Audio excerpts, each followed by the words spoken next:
Muy buenos días. Se reabre esta audiencia pública sobre excepciones preliminares y eventuales fondos y reparaciones en el caso masacre de Santo Domingo con Colombia. Como todos ustedes saben, el día de ayer se escucharon las declaraciones de dos presuntas víctimas, de un testigo y de un perito.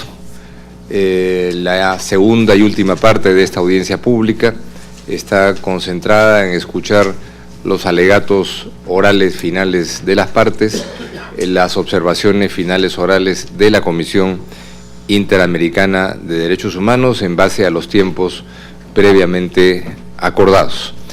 Sin más introducción, doy inicio a la presentación de los alegatos orales, dándole el uso de la palabra a los representantes de las presuntas víctimas. Adelante.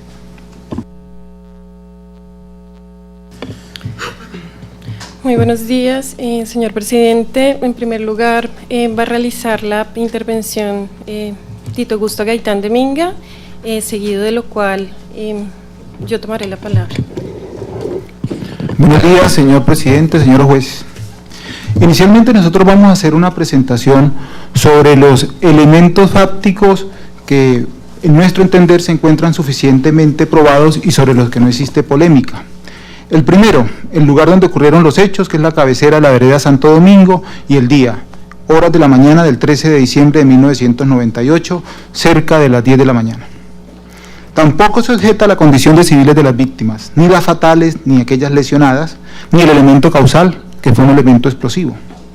Igualmente, el Estado ha reconocido y tiene soporte probatorio suficiente el hecho de que hubo desplazamiento total de los pobladores del caserío. De la misma forma, está probado, no hay polémica en ese punto, que en los alrededores de la cabecera veredal de Santo Domingo, en la tarde del día 12 de diciembre y en los días subsiguientes, se presentaron enfrentamientos entre dos bandos, por un lado la guerrilla de las FARC y por el otro el Ejército y la Fuerza Aérea Colombiana, aclarando que el Estado no alega ni podría probar, porque eso no ocurrió, que en el caserío de Santo Domingo hubiera en los momentos anteriores o concomitantes a la producción de la masacre presencia de grupos guerrilleros. Asimismo, en el momento de los hechos, y creemos que esto es importante resaltarlo, sobre todo para los argumentos de defensa del Estado, está probado, y el Estado lo admite, que las tropas de superficie, es decir, del Ejército Nacional, se encontraban a no más de 560 metros de la cabecera corregimental, de la cabecera veredal de Santo Domingo, es decir, en un punto conocido y que se identifica como el puente Cubiloto, pretendiendo avanzar, porque ese era su eje, hacia el caserío, lo que dicen impedía el fuego de la guerrilla desde las matas de monte adyacentes.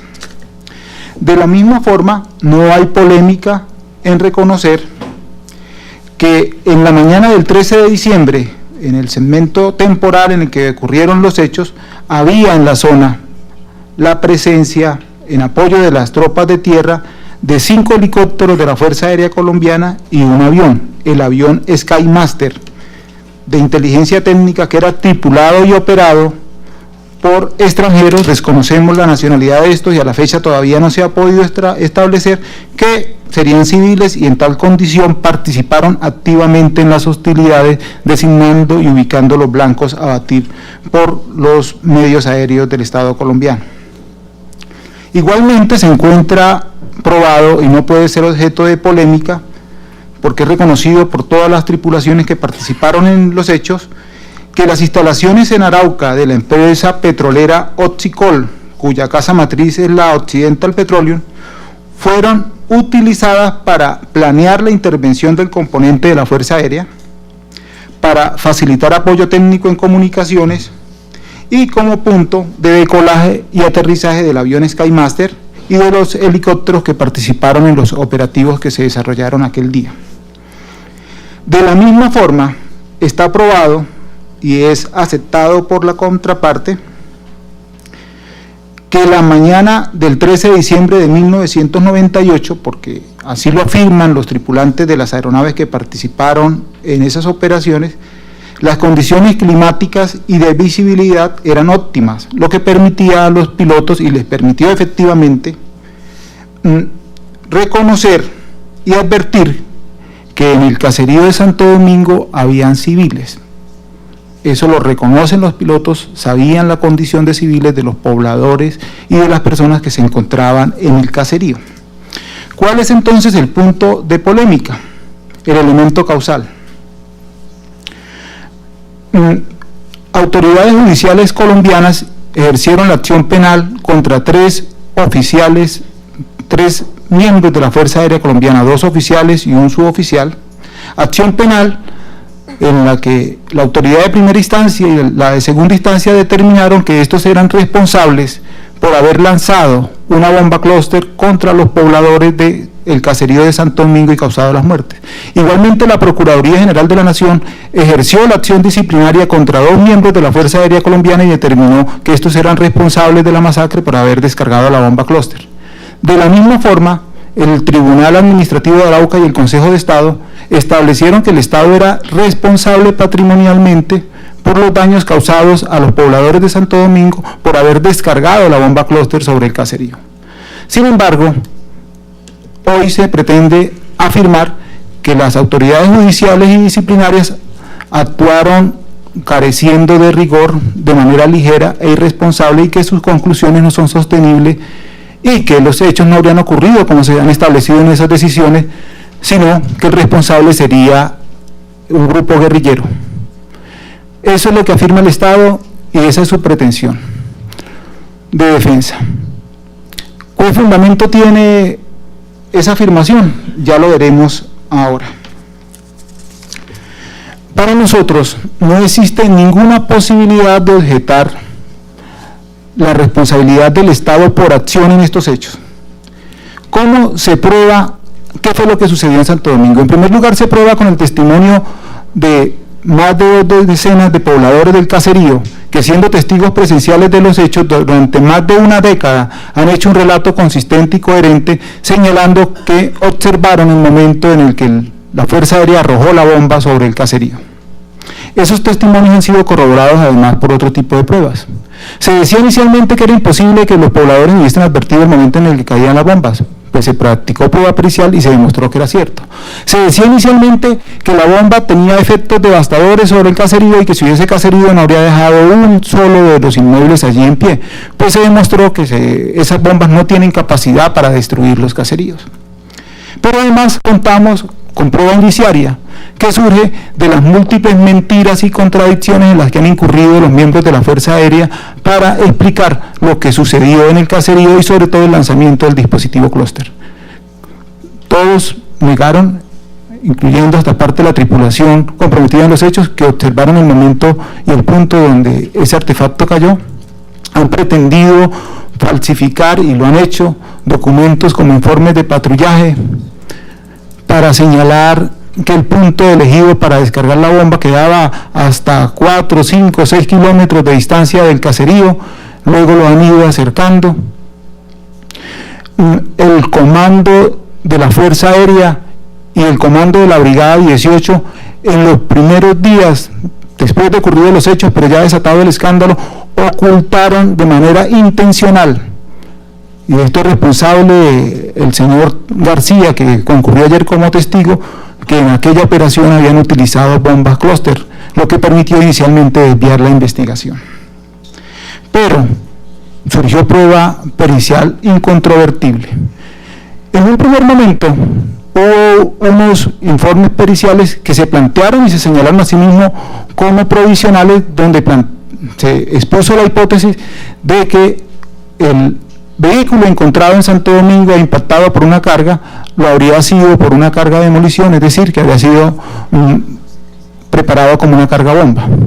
Pero una vez se estableció que han utilizado bombas clúster y se incluyó ese armamento en los patrones de comparación, tanto dictámenes del FBI como del CTI y del Instituto de Medicina Legal y Ciencias Forenses, señalaron que al confrontar, y esto lo hicieron de manera contundente, los fragmentos metálicos recuperados en las inspecciones judiciales practicadas en Santo Domingo y algunos fragmentos recuperados en los cuerpos de las víctimas, se podía concluir de manera inobjetable después del estudio comparativo tanto físico, morfológico como de constitución, que existía plena identidad entre los fragmentos recuperados con aquellos que conformaban la bomba clúster AN-M1A1. Y se demostró también de manera inobjetable que a la hora en la que ocurrió la masacre, es decir, cerca a las 10 de la mañana, un helicóptero de la Fuerza Aérea Colombiana, el UH-1H, piloteado por César Romero, había hecho uso de esos dispositivos en aquel momento. Se hicieron pruebas también de campo para demostrar cuál era el efecto de esos artefactos. Se determinó que para lanzarlos los helicópteros tendrían que desplazarse a una velocidad que no superara los 70 nudos, que es casi no es velocidad reducida, que caen por efecto de la gravedad, que dejan una pequeña oquedad simplemente por la fuerza del impacto, pero que una vez hacen contacto con la superficie, explotan y se fragmentan, disparando, lanzando con mucha fuerza. En las pruebas se determinó que casi hasta 100 metros de radio, muchas partículas metálicas. Esa bomba es exclusivamente antipersona, por lo que, como ya señalé, no produce devastación en las construcciones que rodean los sitios donde caen, porque solo tiene ese propósito. Ahora, las conclusiones judiciales sólidamente respaldadas en prueba testimonial, documental, en este caso la prueba documental de las filmaciones del avión Skymaster, y la prueba pericial, pretende ser desconocida por el Estado en este trámite, alegando que un fallo proferido por un juez contra un guerrillero señalándolo como responsable de estos hechos permitiría modificar todo el panorama de conclusiones judiciales, lo que es absolutamente falso, porque estos hechos son investigados y juzgados por las autoridades judiciales que ya determinaron en primera y segunda instancia que los responsables de este suceso son miembros de la Fuerza Aérea Colombiana. El fallo, además proferido contra un guerrillero, tiene serios vicios de legalidad, dado que desconoció el principio de congruencia entre la resolución de acusación y la sentencia, tal como lo reconoce inclusive la Fiscalía General de la Nación, y porque se ha basado única y exclusivamente en los primeros informes periciales, aquellos provisionales que fueron descartados totalmente por las autoridades judiciales. Por lo tanto, no encontramos nosotros que el Estado pueda adelantar con eficacia ningún tipo de actividad para corroborar o tratar de demostrar que la guerrilla es responsable de este suceso, ni lo ha hecho en este trámite. Lo único que hará el Estado es pretender demostrar que el helicóptero comprometido en estos hechos no arrojó la bomba en las inmediaciones del caserío, sino que lo hizo, y creo que más tarde lo van a hacer por lo que vemos allí, que lo hizo detrás de las tropas, es decir, al norte, a la posición norte de las tropas de superficie, lo que es un contrasentido porque las tropas iban avanzando del norte hacia el sur para llegar al corregimiento, a la cabecera de Santo Domingo. Su contendiente, los que les impedían el avance, estaban ubicados al sur de las tropas, y por lo tanto era un absurdo suponer que allí iban a descargar las tropas.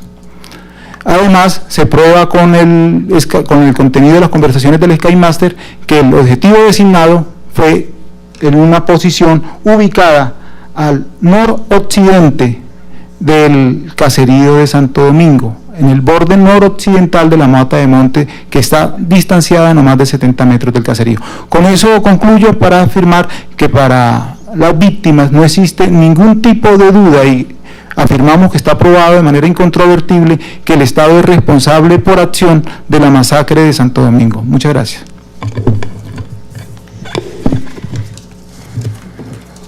Muy buenos días, señor presidente, señoras juezas y señores jueces de la Corte Interamericana, señor comisionado Felipe González y demás integrantes de la Comisión Interamericana, ilustre delegación estatal.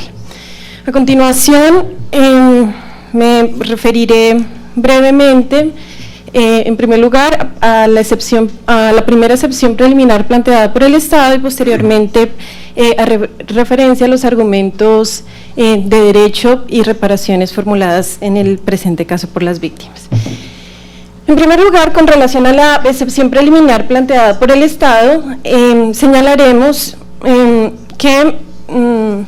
reiteraremos que la misma no corresponde como tal a una excepción preliminar. Señala el Estado colombiano que esta Corte no tiene competencia para declarar violaciones a la normativa humanitaria. Creo recordar que no ha sido esta la pretensión de la Comisión Interamericana y no lo es tampoco la representación de las víctimas. Igualmente, ha quedado claro que lo que se solicita a esta Corte es que utilice la normativa humanitaria como criterio de interpretación de las posibles violaciones a la Convención Americana en este caso. Tal como lo señaló en el día de ayer el perito doctor Alejandro Valencia Villa, este caso ofrece una oportunidad importante para que esta Corte pueda analizar la convergencia del derecho internacional humanitario y el derecho internacional de los derechos humanos y para analizar las obligaciones particulares que competen a los estados en casos de conflicto armado de carácter no internacional, para ello utilizando la normativa humanitaria. Hemos de reiterar que la manera como está planteada la excepción preliminar se deduce que la misma no es tal. A través de la excepción preliminar, lo que se quiere introducir es un debate que no fue planteado por el Estado colombiano durante los 10 años de litigio del caso ante la Comisión Interamericana. Esto en contravía del principio del estoppel y, por supuesto, en contravía de los fundamentos fácticos del caso a los que ya se refirió mi colega Tito Augusto Gaitán. Solicitamos a la Corte que declare que esta pretensión de introducir un nuevo hecho al marco fáctico del caso sea desestimada por vulnerar el principio del estoppel y por no constituir un hecho sobreviniente en los términos de reglamento de esta Corte. En segundo lugar, y teniendo en cuenta que consideramos que la excepción preliminar planteada por el Estado no es tal, sino que quiere introducir un debate sobre el fondo, pasaremos a analizar este. Señala nuevamente, erróneamente, el Estado colombiano que esta Corte no es competente para analizar su responsabilidad internacional por un hecho atribuible a las FARC. Reiteramos que no es este el marco fáctico del caso, tanto el informe de artículo 50 de la Comisión Interamericana, informe 61-11, como el escrito de sometimiento del caso al conocimiento de este tribunal, señala claramente que se solicita que se establezca la responsabilidad del Estado colombiano por acciones y omisiones imputables a agentes estatales, tal como fue establecido en el marco fáctico.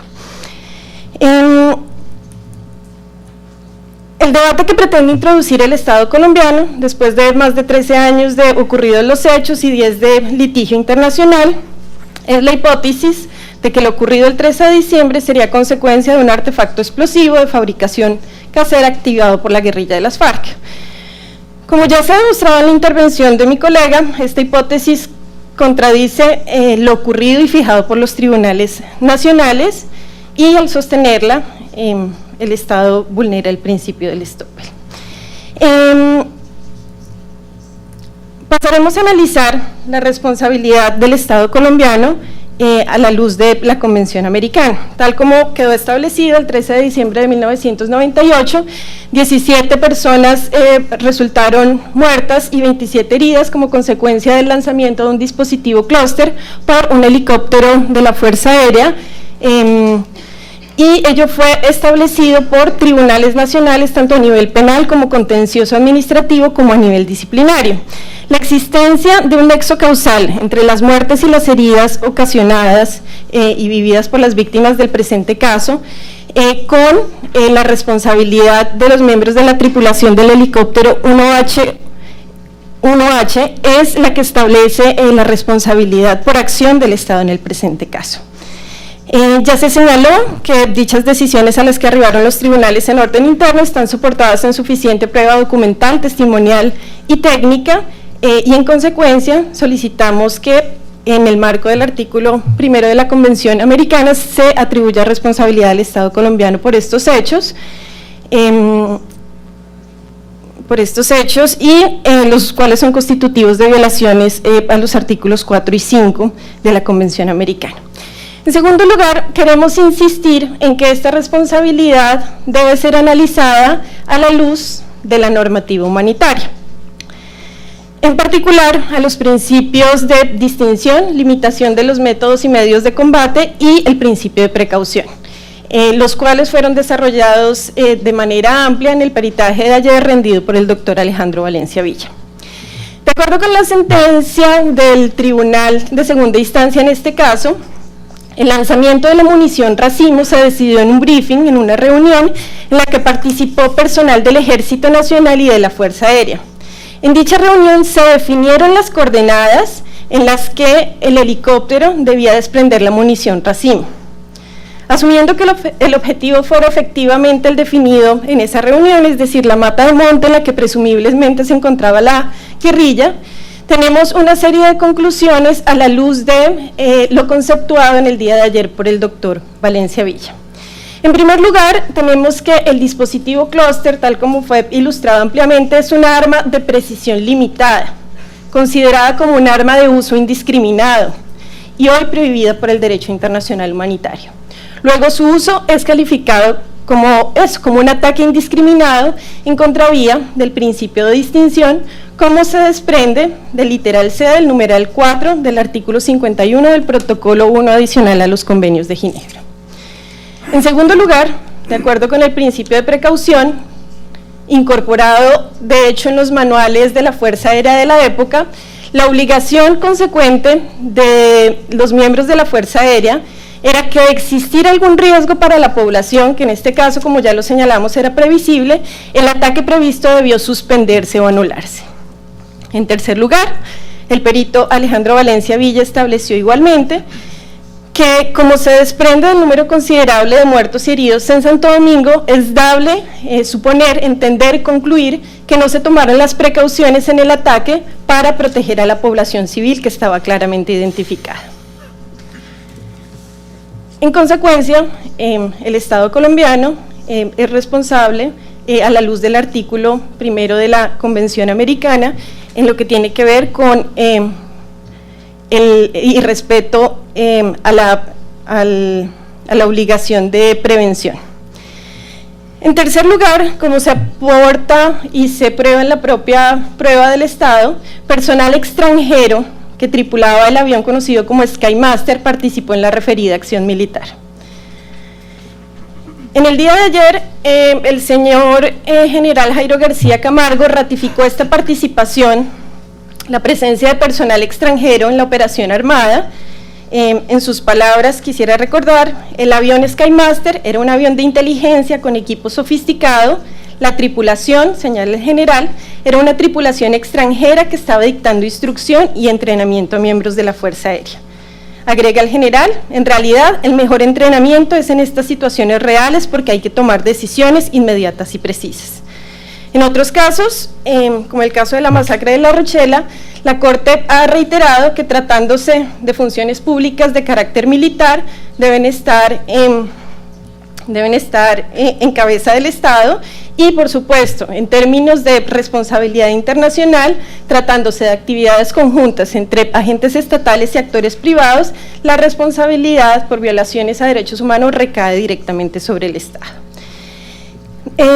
Recordamos a la Honorable Corte que en este caso esta tripulación no ha sido efectivamente individualizada, identificada, tampoco ha sido investigada, como tampoco lo han sido la participación de la empresa a otros niveles que fueron detallados en la presentación que hizo mi colega Tito Gaitán.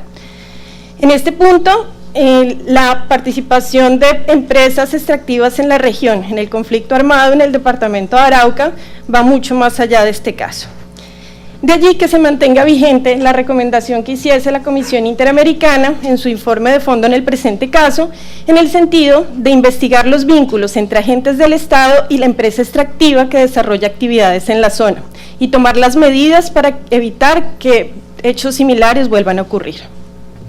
Sobre este aspecto profundiza el peritaje del doctor Carlos López, quien se refiere en su dictamen a los impactos que ha tenido la participación de empresas extractivas y otras empresas privadas en el conflicto armado, tanto interno como internacional en diferentes lugares. Debido, dice el perito, a que se dice que las actividades de ciertos agentes económicos proveen sustento a las partes en conflicto armado y contribuyen de esa manera a la reproducción del mismo y sus consecuentes estragos en derechos humanos. Señala el perito López, el caso de la masacre de Santo Domingo vendría a reproducir en Colombia un fenómeno extendido en el mundo. Por esto, una de las conclusiones de esta experticia es que entre los deberes estatales en materia de investigación, resultaría relevante que esta Corte ordene al Estado investigar de forma exhaustiva todos los hechos o actores que directamente o directamente contribuyeron a las violaciones cometidas en el presente caso. Quisiéramos referirnos en cuarto lugar a una de las violaciones más graves y no investigadas en el presente caso. Tiene que ver con el desplazamiento masivo de la población de Santo Domingo, tal como quedó establecido por los testimonios de la totalidad de las víctimas y corroboró incluso ayer el testimonio del señor general García Camargo. En pocos minutos la población de Santo Domingo se convirtió en un pueblo fantasma. Así lo dieron cuenta también los testimonios muy claros en el día de ayer de Albayanet y Marcos Neite, que dan cuenta la manera como toda la población de Santo Domingo tuvo que huir para salvaguardar su vida. Dichos hechos, los relatados por las víctimas, se enmarcan en la definición de desplazamiento forzado que consagra el artículo 17 del protocolo 2 adicional a los convenios de Ginebra de 1977, que ya ha utilizado la Corte en otros casos para interpretar las obligaciones estatales al amparo del artículo 22 de la Convención. De acuerdo con el peritaje del doctor Alejandro Valencia Villa, él refirió de manera particular la jurisprudencia del Tribunal Penal Internacional para la ex Yugoslavia, en la que se señala que el término forzado supone que las personas afectadas no escogieron libremente su salida. Este término comprensivo supone o amenazas, uso de la fuerza, temor a la violencia. Lo esencial, dice el perito Valencia Villa refiriéndose a la jurisprudencia del tribunal, que lo esencial es el elemento de coacción. La conclusión del doctor Valencia Villa es que esta fue la situación que le ocurrió a los habitantes de Santo Domingo. Ya se señaló que no está en discusión el desplazamiento masivo de la población y lo importante es que está acreditado que ese desplazamiento se produjo como consecuencia directa de las acciones armadas perpetradas por los aviones y helicópteros de la Fuerza Aérea Colombiana. Igualmente, no ha sido desvirtuado por el Estado colombiano los testimonios de las víctimas referidos a la falta de atención humanitaria posterior a este desplazamiento. Dicha omisión está en contravía de las obligaciones internacionales derivadas del artículo 22 de la Convención, como lo ha establecido esta Corte en otros casos, particularmente en el caso de la masacre de Mapiripán, donde se retoma la jurisprudencia de la Corte Constitucional Colombiana en la materia. Esta obligación cobra especial atención, también lo ha señalado esta Corte, en los casos de niños y niñas, y así lo señaló también el perito Alejandro Valencia Villa en el día de ayer, y la Corte también cuenta con el peritaje de la doctora Elizabeth Salmón, en el que se refiere a las obligaciones particulares de los estados frente al desplazamiento forzado de niños y niñas. Finalmente, con relación a este punto relativo al desplazamiento forzado, en el día de ayer el doctor Alejandro Valencia Villa recordaba que una de las obligaciones derivadas de la normativa humanitaria tiene que ver con la protección de los bienes de las personas víctimas de desplazamiento forzado. En este caso en particular, esa obligación se incumplió. Los testimonios de la población refieren que al retornar a Santo Domingo, la mayoría de sus viviendas habían sido saqueadas y encontraron sus bienes destruidos. Estamos hablando de bienes significativos, estamos hablando de negocios como el de la droguería de la señora María Panqueo, restaurante de la señora Margarita Tilano, la tienda del señor Mario Galvis, la miscelánea del señor Hugo Fernelli Pastrana, así como otros familiares que hacen referencia a la pérdida de sus animales y enseres. Señaló el perito Valencia Villa en el día de ayer que, de acuerdo al carácter extendido de los robos, estos podrían cobijarse bajo la definición de pillaje prohibido bajo el artículo 4.2, literal G, del protocolo 2 de 1977. Finalmente, se han producido en el presente caso afectaciones extendidas a toda la población. En este caso, podemos afirmar los representantes de las víctimas que toda la población de Santo Domingo fue afectada, con particular incidencia esta afectación en dos poblaciones particulares. En primer lugar, los niños y niñas. Una descripción detallada de estas afectaciones se encuentra en el peritaje que elaboró para esta corte la doctora Ana Dosh con el apoyo del equipo del Centro de Atención Psicosocial, y un segundo grupo de personas se encuentra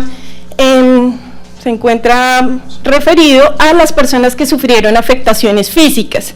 En ello resulta bastante detallado con relación a las consecuencias de las lesiones físicas el peritaje que elaboró el doctor Quiroga, quien logra establecer que estas personas, 9 que él pudo examinar, requieren 3 tipos de medidas. Una, medidas para el mejoramiento de su calidad de vida; 2, medidas para la rehabilitación; y 3, algunas personas requieren reevaluaciones médicas y un tratamiento de manera permanente, ya que establece el doctor Quiroga que existía una situación de presanidad que se vio afectada directamente por los hechos conocidos como la masacre de Santo Domingo.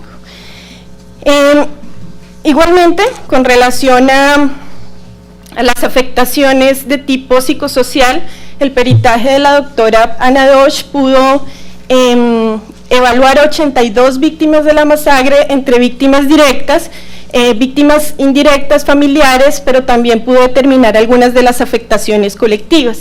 La conclusión de la doctora Ana Dosh es que todas las víctimas sufrieron afectaciones muy graves que constituyen un cuadro de estrés postraumático severo y que tiene consecuencias profundas en la vida de estas personas. Igualmente, como consecuencia de este peritaje, la doctora Ana Dosh recopila algunas de las medidas de reparación que para las víctimas sería importante que la Corte adoptara en este caso. Señor presidente, le pediría 2 minutos más para terminar mi presentación. El tiempo está vencido. Tiene 2 minutos adicionales que serán añadidos también a la representación del Estado si considera necesario utilizarlos. Adelante. Muchas gracias, señor presidente. Entre estas medidas se encuentran, en primer lugar, una medida de restablecimiento de la dignidad de las personas, quienes inicialmente fueron señaladas como guerrilleras. En segundo lugar, y relacionado con esto, que se establezcan medidas de reelaboración colectiva de la memoria, esto para que el pueblo colombiano, la sociedad colombiana, pero también a nivel general se pueda saber qué fue lo que ocurrió verdaderamente en Santo Domingo, particularmente porque en este caso, después de 14 años, 13 años de ocurridos los hechos, no existen sentencias condenatorias en firme, lo cual ha generado otro tipo de consecuencias, estigmatizaciones y una constante revictimización de quienes fueron afectados por la masacre. Igualmente, tal como pudimos ilustrar en nuestro escrito de solicitudes, argumentos y pruebas, existe un grupo poblacional que no fue indemnizado y que tampoco tuvo otra forma de reparación. Nos referimos a las víctimas de desplazamiento forzado, de vulneración de su derecho a la propiedad, frente a los cuales debería esta Corte establecer una reparación apropiada.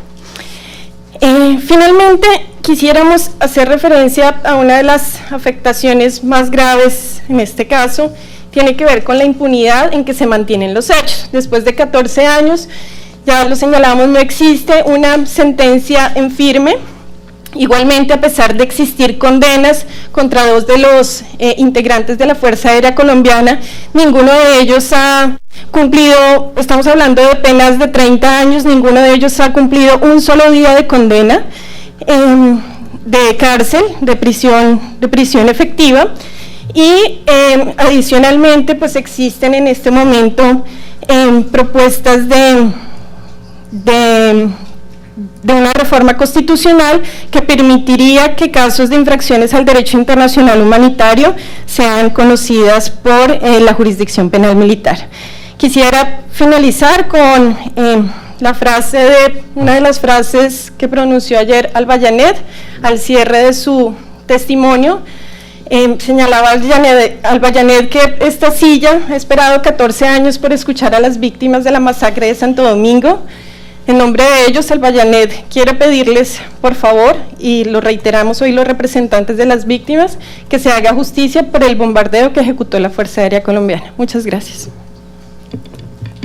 Muchas gracias a la delegación de los representantes de las presuntas víctimas por el alegato oral que acaba de ser presentado.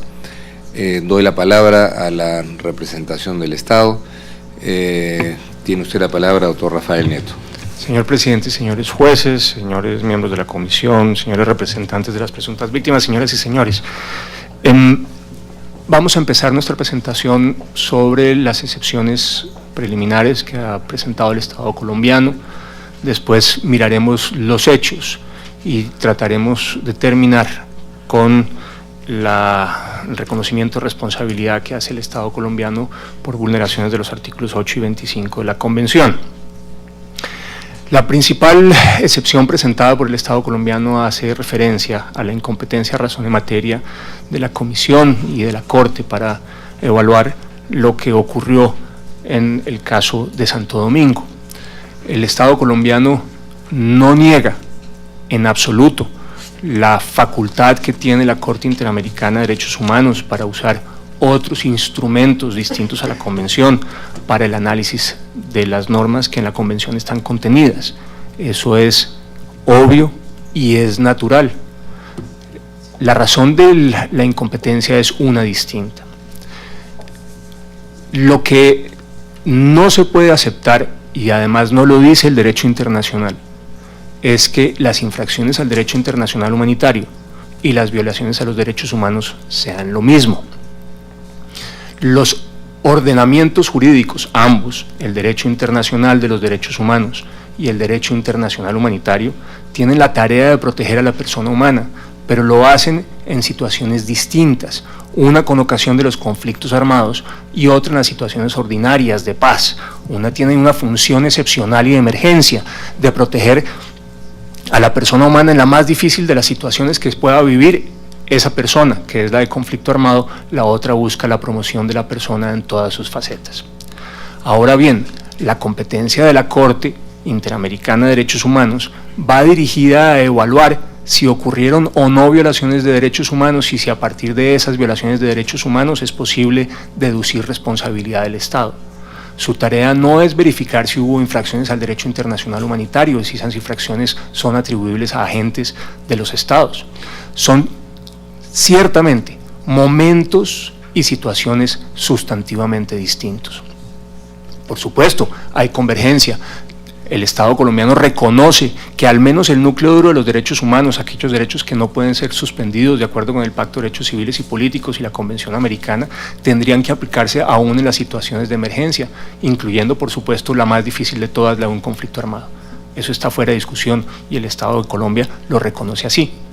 Pero ese ejercicio de la coexistencia del núcleo de los derechos humanos con la aplicación del derecho internacional humanitario no puede traer como correlativo, como consecuencia, la confusión entre los dos ordenamientos, y por supuesto no puede traer como correlativo, como conclusión, que las violaciones de derechos humanos sean infracciones al derecho internacional humanitario. La descripción que hace la comisión y que hacen los representantes de las víctimas de los hechos, incluso lo que señaló ayer el perito traído por la comisión a esta audiencia, muestra que en la peor de las hipótesis que mostraremos más adelante, está lejos de estar demostrada, hubiese habido un ataque indiscriminado contra la población civil. Y se han hablado de cuáles deberían ser los criterios para evaluar ese ataque. Y se habla de la distinción entre población civil y combatientes, y se habla de las precauciones que tienen que tomarse en los ataques, y se habla de la prohibición de ataques indiscriminados. Pero esas son ciertamente conductas típicas del derecho internacional humanitario. Lo reconoció así claramente ayer el perito. Y ese es el punto que queremos señalar. Aquí estamos claramente frente a unas situaciones propias del conflicto armado, claramente frente a una situación de combate, y en la peor de las hipótesis, que vamos a ver, no está demostrada, frente a una eventual infracción al derecho internacional humanitario que está consagrado hoy en los instrumentos contemporáneos del derecho internacional humanitario, derecho penal internacional, como un crimen de guerra en el artículo 8, literal B, primer numeral de ese estatuto. Estatuto que ustedes saben encuentra sus orígenes en los tribunales de Nuremberg y de Tokio, y que después termina con formas de competencia internacional como los tribunales de Ruanda y Yugoslavia, y que finalmente termina encontrando su mejor instrumento normativo en la Corte Penal Internacional y en su estatuto. Pero ese estatuto, y ese es mi punto, refleja claramente que hay que distinguir entre las violaciones de derechos humanos y las infracciones al derecho internacional humanitario. Son cosas distintas, así lo reconoce el derecho internacional, así lo reconoce el Estatuto de Roma. Yo no estoy pretendiendo, faltaba más, señor juez Pérez, que en este caso concreto se aplique un estatuto que no estaba vigente para el momento de los hechos. No es eso lo que pretendemos nosotros. Las referencias al Estatuto de Roma solamente tienen como función, como finalidad, poder demostrar inequívocamente que el derecho internacional público contemporáneo reconoce la distinción entre los ordenamientos, el derecho a los derechos humanos y el derecho internacional humanitario, a pesar de las convergencias que haya entre ellos, y además que el derecho internacional público contemporáneo reconoce la distinción entre una infracción al derecho internacional humanitario y una violación a los derechos humanos. El punto al final, y yo quiero insistir sobre eso, es que los estados le han entregado a la Corte Interamericana de Derechos Humanos una tarea básica, la protección de la Convención y la evaluación de las conductas de responsabilidad del Estado con eventuales violaciones a los derechos humanos, pero ciertamente no las infracciones al derecho internacional humanitario, y queremos insistir y recalcar en ello antes de pasar a las nuevas excepciones. La segunda excepción presentada por el Estado colombiano tiene que ver con el agotamiento de los recursos internos previstos para obtener las reparaciones. Para nosotros es bastante claro que en este caso en particular, algunas de las presuntas víctimas no agotaron esos recursos internos. La mayoría de ellas fue indemnizada en el marco de la justicia contencioso administrativa, y así consta en los distintos expedientes, incluyendo las 2 personas que aquí se han presentado como testigos. Pero dentro de las víctimas que trae la comisión, hay un conjunto que ciertamente no agotó ninguno de esos recursos para obtener reparación. Ellos son Rosmira Daza Rojas, Maribel Daza Rojas, José del Carmen Liscano, Abraham Puentes Pérez, Matilde Gutiérrez Arciniegas, Albeiro Díaz Herrera, Luis Felipe Durán Mora, Luzdari Telles Durán, Yamile Telles Durán, Luzdari Castillo, Wilmer Telles Durán, Nelly Guerrero Galvis, Luis Enrique Parada Ropero, Anderson Duarte Cárdenas, Carmen Antonio Díaz, Neris Duarte Cárdenas, Davinson Duarte Cárdenas, Lucero Talero Sánchez y María Elena Carreño. Sobre ellas, el Estado colombiano solicita a la Corte de manera muy clara que señale que no hubo agotamiento de los recursos internos y por tanto que no pueden ser objeto de la competencia de la Corte para decidir. Permítanme, los señores jueces, por favor, volver a los hechos. ¿Cuáles son los hechos? Los hechos que demuestran que estamos frente a una situación de combate y los hechos que demuestran que estaríamos en la peor de las hipótesis en una infracción del derecho internacional humanitario, que sin embargo demostraremos que efectivamente no ocurrió. Las Fuerzas Armadas colombianas conocieron que una avioneta aterrizaría en una carretera que está colindante al caserío de Santo Domingo el 12 de diciembre de 98 y que además en esa operación se dejarían armas y dinero y se recogería cocaína.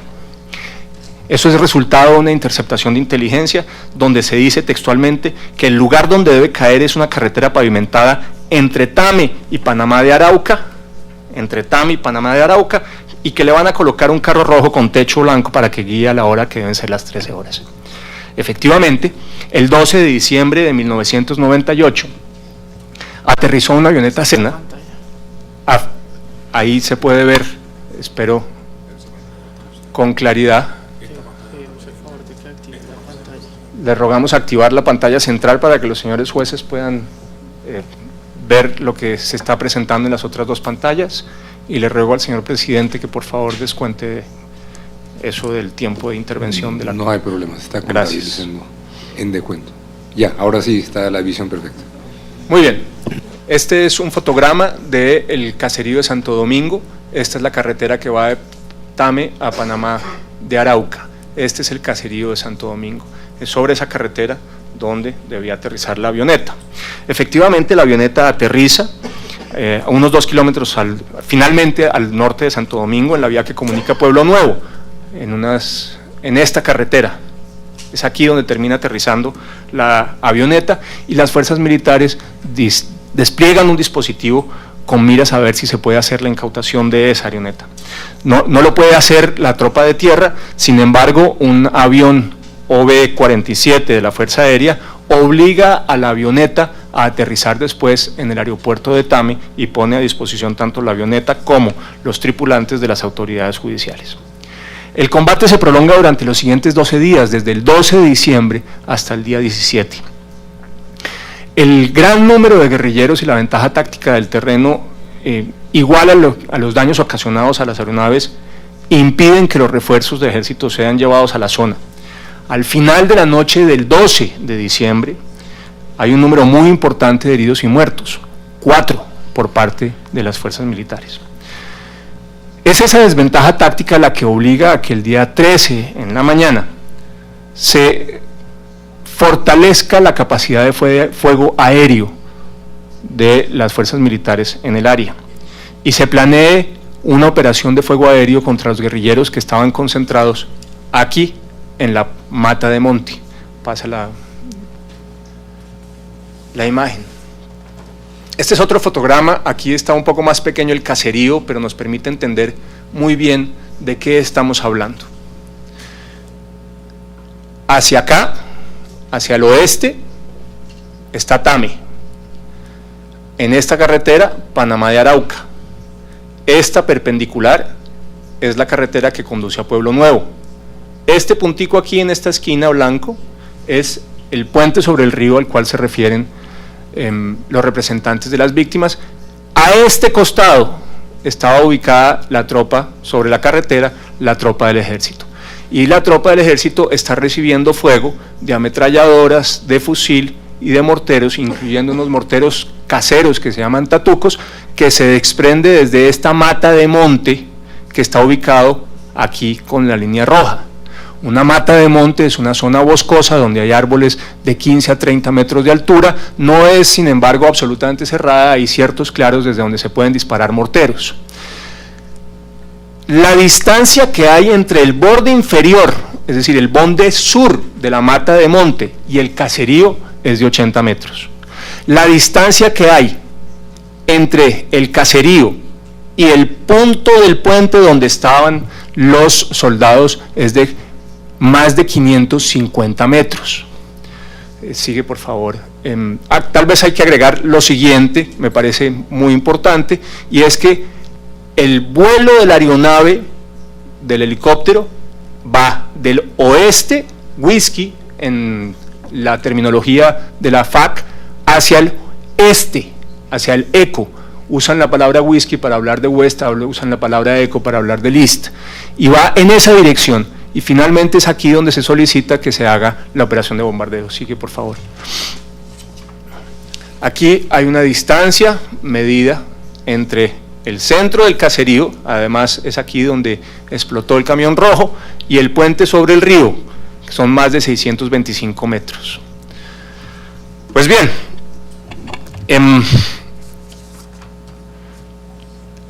a las 10:02 de la mañana, como consta en el video 14, que nosotros rogamos encarecidamente a los señores jueces de la Corte volver a ver si ya lo han visto o verlo si no han podido, y advierto que entre las pruebas entregadas por el Estado colombiano hay un resumen de ese video. El video original que está entregado a ustedes es un video muy largo, tiene la operación durante todo el día, de manera que se puede ver sin ninguna corte lo que ocurrió durante toda la operación de acuerdo con lo que el Sky Master ve, pero además hicimos una edición sobre los elementos fundamentales con unas explicaciones que les pueden ser muy útiles, mucho más corto, que les puede ser de gran comprensión. Insisto en que si no lo han visto, les rogamos que lo vean, y si no, les rogamos que lo vuelvan a ver para una mejor comprensión. A las 10:02 se constata efectivamente que hay un lanzamiento de un dispositivo ANM1A2 sobre la mata de monte, como consta en el video 14, que se dice expresamente. ¿Por qué sobre la mata de monte? Porque sobre la mata de monte estaba la guerrilla. No había ninguna razón para soltar el dispositivo encima de la población, y más si ustedes toman en consideración los testimonios de las víctimas, que han dicho que en la población no había guerrilla, ni la hubo en los días previos. ¿Cuál podía ser el motivo entonces que llevara a la Fuerza Aérea no a soltar el dispositivo sobre la guerrilla, que era lo que le iba a servir a las tropas en tierra, sino hacerlo sobre la población civil, si además en la población civil no había guerrilleros? Pues bien, la distancia, esta distancia de más de 600 metros entre el lugar donde se suelta el dispositivo y la población de Santo Domingo, lo que muestra es que ese dispositivo no pudo caer de ninguna manera sobre la población de Santo Domingo, ni siquiera por error, porque la distancia es enorme. Las pruebas periciales realizadas con un lanzamiento en condiciones similares en Apiay, que consta también en las pruebas entregadas a ustedes, prueba pericial de las autoridades judiciales colombianas, muestran que la dispersión que puede haber máxima entre las 6 bombeletas que tiene el dispositivo es de 60 metros entre la primera y la sexta de las bombeletas. Y además muestra que la zona de impacto de estas bombeletas no es como de 100 metros, como ha dicho aquí los representantes de las víctimas, sino de hasta 30 metros máximo, solamente siendo los 7 primeros absolutamente letales, porque de ahí al metro 14 la capacidad de destrucción de la bomba disminuye un 75%, es decir, es solamente un 25%, y de ahí para abajo, es decir, hasta los 30 metros, muchísimo menor. No soy experto en el tema, es información que está en el manual de la bombeleta del dispositivo ANM1A2 que tienen ustedes como prueba entregada por el Estado colombiano. Los enfrentamientos continúan los días 14 y 15 de diciembre, y es el día 16 donde los integrantes de las FARC abandonan el caserío. Hay pruebas de la presencia de las FARC el 16 de diciembre en el caserío de Santo Domingo. No había presencia de las FARC el 12 y el 13, pero después de que la población abandona el caserío el día 13, en algún momento entran las FARC, y un video que también está aportado como prueba señala claramente la presencia de hombres armados de las FARC en esa población el día 16.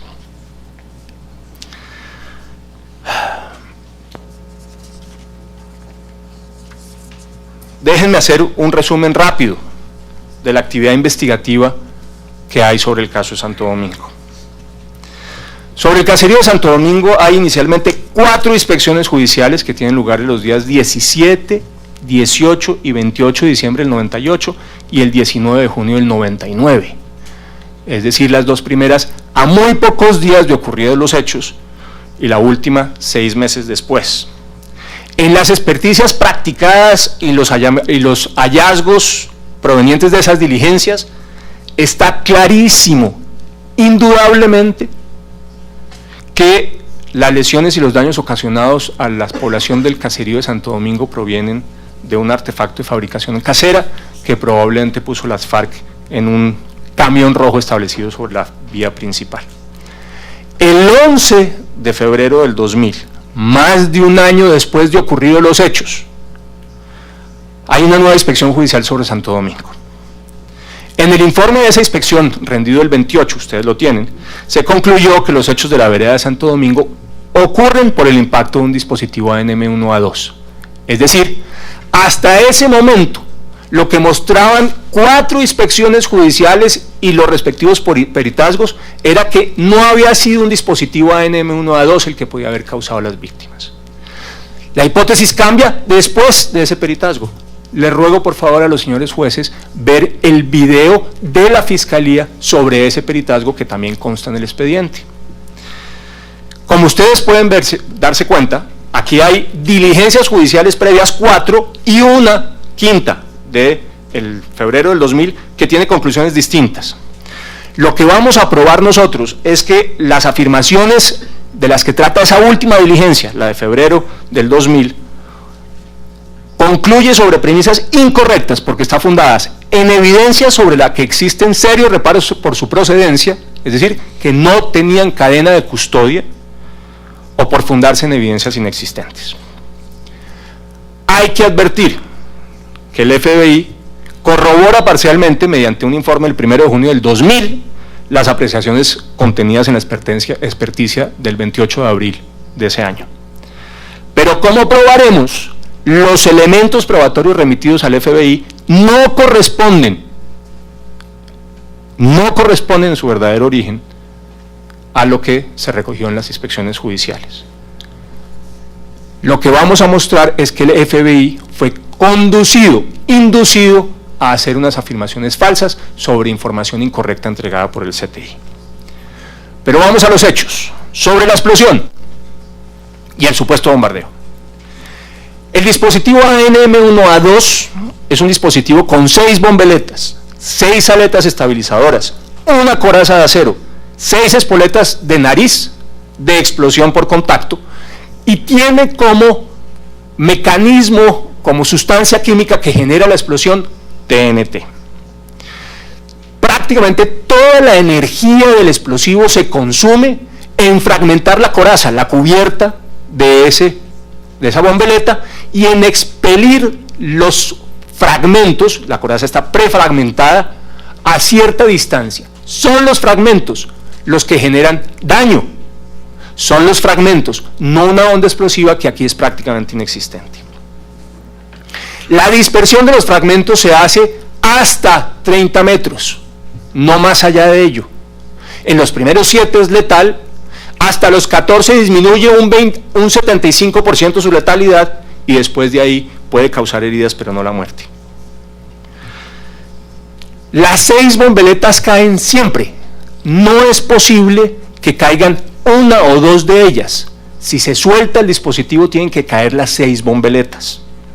Y además tiene que caer el aparato, un fragmento metálico de casi 1,20 m, que también se suelta al mismo tiempo con todo el dispositivo. No genera humo, ni tiene capacidad incendiaria, y no tiene propulsión. Cae, lo han reconocido aquí, por gravedad. Y habría que advertirse lo siguiente: de acuerdo con la velocidad en que va el helicóptero, es de muy difícil apreciación visual su caída. De hecho, en el peritaje de API solamente se ve muy rápidamente, en el momento inicial de la expulsión del dispositivo, la salida del mismo, y después no se ve nada más en su caída. Deja una huella en forma de cono en la dirección en que va el helicóptero. Los supuestos impactos identificados en la inspección del 11 de febrero no fueron causados por el ANM1A2. Sigue, por favor, muestra acá. Este es un croquis hecho por la Fiscalía General de la Nación con ocasión de esa inspección del 11. Aquí se muestra ya no todo el caserío, sino un croquis de la zona fundamental del caserío donde estaba el carro rojo que está acá, y donde, de acuerdo con testimonio rendido por una persona en el marco de esa diligencia judicial, estamos hablando de diligencia de febrero del 2000, más de un año después de ocurridos los hechos, habrían caído las 6 bombeletas. Este es el punto A, es en el camión, este punto B, la segunda bombeleta, este C, la tercera, este D, la cuarta, este E, la quinta, y este F, la sexta. Los números que ustedes ven aquí corresponden a muertos y heridos de acuerdo con declaraciones de los testigos. rendidos ese 11 de febrero, porque hay que advertir que las necropsias no dicen dónde se producen las muertes, y las actas de levantamiento tampoco. ¿Por qué? Porque aparentemente todos los heridos y todos los muertos los sacan del caserío y los llevan a otro lado. De manera que esto es sobre la base de los testimonios rendidos por las víctimas. Debo advertir, sin embargo, que esta ubicación de aquí, los números 21, 22 y 23, corresponde exactamente a donde en el testimonio de ayer la señora Albayanet García dice que se encontraba ubicada ella en el momento de la explosión de la bombeleta. Es exactamente el mismo lugar. Aquí ustedes lo podrían comparar con lo que la señora Albayanet García hizo. Sigue, por favor. Este es el plano superpuesto al fotograma. Aquí ustedes ven los puntos rojos, que son los puntos de las supuestas explosiones de las 6 oquedades, de las 6 bombeletas. Pues bien, antes de hablar sobre el tema del camión, déjenme mirar las otras. Aquí está el punto B. Este es el punto B. Aquí lo van a ver ustedes. Esto se queda para que ustedes lo puedan ver con mayor detenimiento si quieren. Todo esto consta en el expediente. Lo que hemos hecho es sistematizarlo para efectos de la explicación. Aquí no hay ningún elemento probatorio nuevo. Este punto B, aquí hay un video tomado a las 7:14 de la mañana del día 13, es decir, 3 horas antes de terminar, de que se había producido el bombardeo, y aquí ustedes pueden ver con absoluta claridad que ya estaba la oquedad, el cráter que se produce 3 horas antes, donde supuestamente habría caído la bomba. Idéntico después en la imagen subsiguiente. Pero en los otros, en el C, en el D, en el E y en el F, no hay oquedad ninguna, no hay cráter ninguno, no aparece por ningún lado, ni antes ni después. Además, ustedes van a poder ver en el video que no hay ninguna muestra en el video de que haya caído la bombeleta sobre la población. Y habría que agregar algo adicional. No solamente eso es así, sino que en un video del 16 queda comprobado, y en la inspección que hace la Fiscalía y que fue acompañada por la Fuerza Aérea, tampoco hay muestra ninguna de que haya caído una bombeleta sobre los techos ni sobre la población de Santo Domingo. Pero déjenme decir lo siguiente. Además, los elementos recaudados en las viviendas y en sus alrededores no demuestran que la explosión fue causada por un dispositivo M1A2. Los fragmentos recuperados en las viviendas y en sus alrededores anteriores al informe del 2000 corresponden a metralla, es decir, a material ferroso, no acero, de lo que está constituida la bombeleta, la coraza de la bombeleta, de donde salen los fragmentos. Los rastros químicos hechos en los análisis de 17, 18, 20 y tantos de diciembre y 19 de junio del año 99 corresponden a amonio, a nitratos y a nitritos, que son típicos en los artefactos explosivos caseros, pero no a TNT, que es lo que usan las bombeletas. La cola encontrada cerca del camión de la que se habló ayer tenía huellas de barro. No tenía sentido que pudiese tener huellas de barro, había sido lanzada desde un helicóptero, cayó supuestamente sobre la camioneta y la encuentran unos metros antes sobre la vía asfáltica, y la encuentran unos metros adelante del camión. ¿Cómo podía tener barro esa coleta si cayó desde un avión? La tuvieron que haber puesto ahí. Pero además no reportaban ninguna huella de impacto, y eso también resulta importante. Hay algunos elementos que vale la pena entrar a señalar. La espoleta de impacto que se le muestra al FBI, y aquí les ruego por favor que miremos en el computador estas imágenes.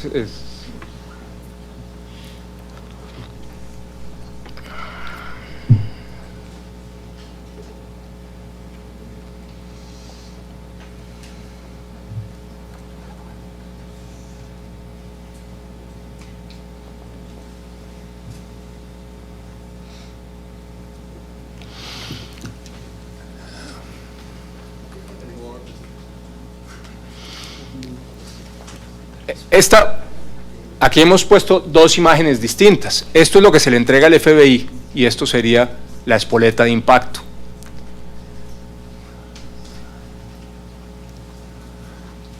Esta imagen corresponde a una foto es el mismo elemento, ese mismo elemento se encontró en una mesa, en una de las inspecciones, pero no corresponde a las entregadas en la diligencia del 11 de febrero, lo van a poder ver ustedes en el video. Sin embargo, ustedes podrán leer acá que estos dos elementos son enviados por la Fiscalía General de la Nación y el CTI al FBI, diciendo con claridad, dos fragmentos recuperados en el interior del camión de Santo Domingo. En ninguna de las diligencias judiciales, ni en la del 11 de febrero, incluyendo su reporte del 28 de abril de ese año, se afirma que haya sido encontrado este elemento u otro similar dentro del interior del camión. De manera que lo que se le dice al CTI no es verdad. Además, se le entregaron estos 6 fragmentos, que son estos 6 que están acá, y ahí ustedes pueden leer que dice que se encontraron esos elementos adelante del camión. Pues bien, tampoco es verdad, no coinciden, no es cierto que hayan sido encontrados enfrente del camión. La información no es cierta. Y seguimos. Y se dice también, más adelante por favor, se dice también que esto se encontró, este fragmento se encontró en la inspección del 28.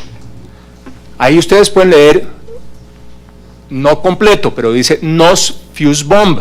Eso es el dispositivo que está en la nariz del instrumento. Lo curioso es que ningún elemento con esta descripción fue encontrado en las diligencias judiciales, ni siquiera en la del 11 de febrero. No hay ninguna constancia de que haya sido encontrado así. Y por último, muy importante, se le envió un fragmento recuperado, una esquila recuperada en el cuerpo de Teresa Mojica, una de las víctimas. De acuerdo con lo que se dice aquí, lo que dice la Fiscalía para el FBI, ese fragmento fue encontrado en el cuerpo de Teresa Mojica. Ese fragmento tiene unas muestras de TNT. Lo curioso es que en el fragmento efectivamente recuperado en el cuerpo de Teresa Mojica, que está aquí, no había muestras de TNT y como ustedes pueden ver, es uno completamente distinto. Lo que es claro es que el dictamen pericial del FBI fue inducido a error porque la información que se le entregó no corresponde a la realidad. Ahora bien,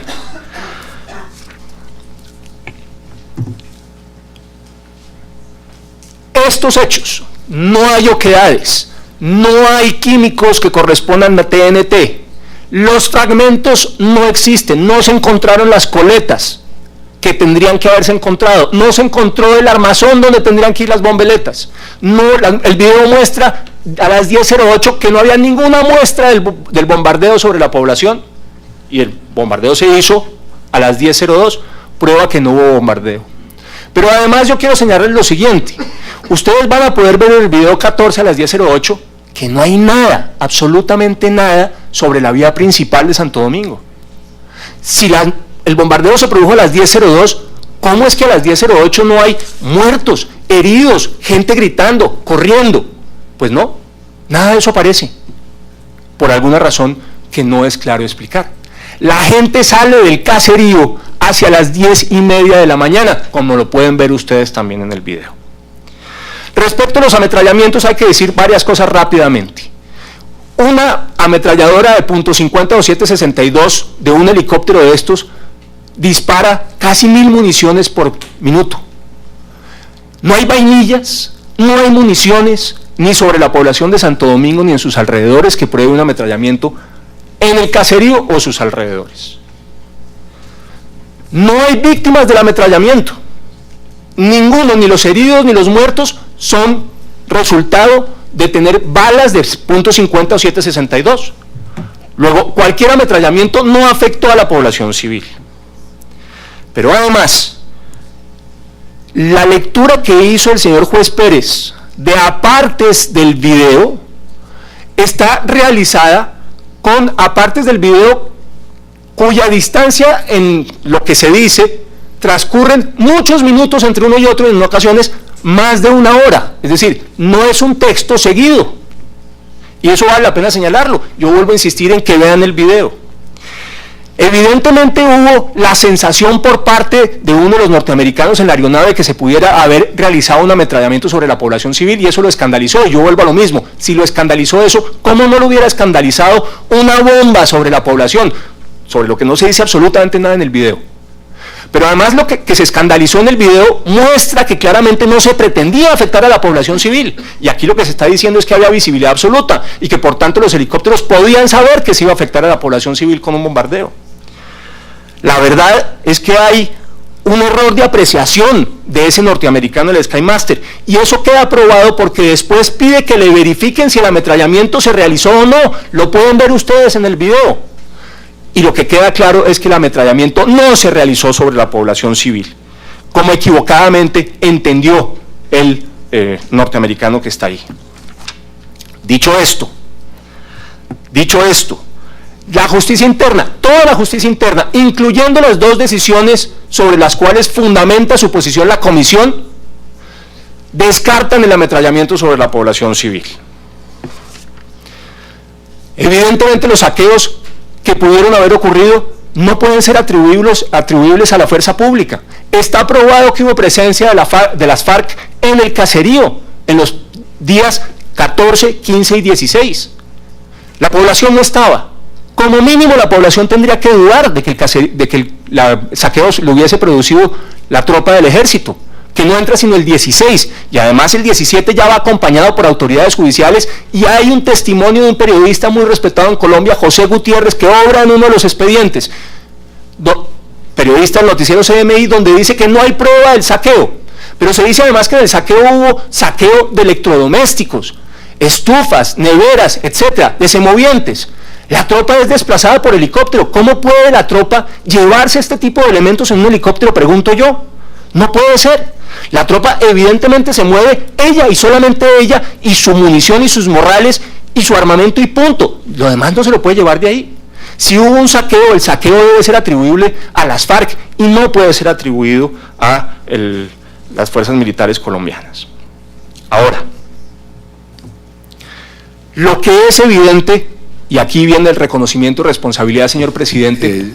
Doctor Nieto, el tiempo está vencido. ¿Cuánto necesitaría para culminar su...? 3 minutos, señor presidente. Perfecto, esos 3 minutos pueden ser añadidos a la réplica que harán los representantes. Le agradezco mucho, Adelante. señor presidente.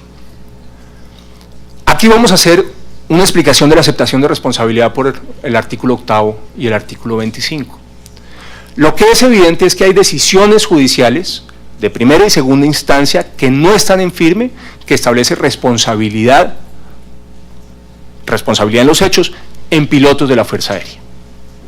Hay que advertir que esas decisiones no están en firme y que hay un recurso de casación en la Corte Suprema de Justicia que definirá si finalmente lo que sostienen esas sentencias es correcto o no. Del otro lado, y eso es sobre esas dos decisiones funda la comisión y fundan los representantes a las víctimas su posición. Pero del otro lado hay otra decisión judicial, esta sí en firme, ya no le cabe recurso alguno, que establece que la responsabilidad por esos mismos hechos es de las FARC y fundamentalmente de un comandante cuyo apodo es Granobles, hermano de otro conocido como el Mono Jojoy, que era entonces el jefe militar de las FARC. Lo dice clara y textualmente. Las tutelas interpuestas de las que se han hablado aquí fueron negadas en última instancia por la Corte Suprema de Justicia. Es decir, tenemos una decisión judicial contraria a la que da fundamento a la posición de la Comisión y a los representantes de las víctimas, que establece que la responsabilidad por estos hechos es de las FARC y del señor Granobles. Y unas decisiones que no están en firme, que establece que la responsabilidad es de los miembros de la fuerza pública. Nosotros no pretendemos que no se repare a las víctimas. De hecho, el Estado colombiano reparó a las víctimas. Lo que pretendemos es que se establezca la verdad. Y la verdad tiene que ser el motivo último de la intervención de la Corte si no acepta nuestras excepciones. una verdad que es fundamental para establecer realmente en justicia lo que ocurrió y para hacerle justicia a las víctimas, porque no puede ser de otra manera. Pero la verdad no puede ser simplemente resultado de observar y mirar solamente algunas de las decisiones judiciales y no todas ellas en contexto, pero sobre todo no puede ser resultado de no observar estos elementos probatorios que muestran inequívocamente que no fue la Fuerza Aérea Colombiana y que no fueron agentes del Estado los que ocasionaron un bombardeo y un ametrallamiento sobre la población de Santo Domingo. Nosotros aceptamos, por tanto, que hay un problema en la Administración de Justicia colombiana y por eso aceptamos responsabilidad en los términos de los artículos 8 y 25. Advertimos, sin embargo, que esa discrepancia de criterios puede ser resuelta en la casación de la Corte Suprema de Justicia, señor presidente. Pero eso no ha ocurrido hasta hoy y por eso aceptamos la responsabilidad. Responsabilidad parcial que no supone, insisto, en que aceptemos que los hechos sean atribuibles a agentes del Estado, sino la responsabilidad que deviene de decisiones judiciales contradictorias, aunque, insisto, haya unas que están en firme y otras que no. Nosotros queremos realmente que se haga justicia para las víctimas, y eso pasa necesariamente por el derecho de la verdad que en distintas ocasiones jurisprudenciales la Corte ha defendido. Pero verdad que no puede fallar, no puede determinarse con base en unas decisiones judiciales que son contradictorias en el caso en el cual nos estamos refiriendo. Muchas gracias, señor presidente. Muchas gracias, señor agente del Estado. Como se adelantó, el tiempo adicional utilizado por la representación será añadido dentro de la prudencia en el uso del tiempo, pero con todo derecho para el equilibrio procesal a la representación de las presuntas víctimas para el ejercicio de su derecho de réplica, para lo cual les doy la palabra. Adelante.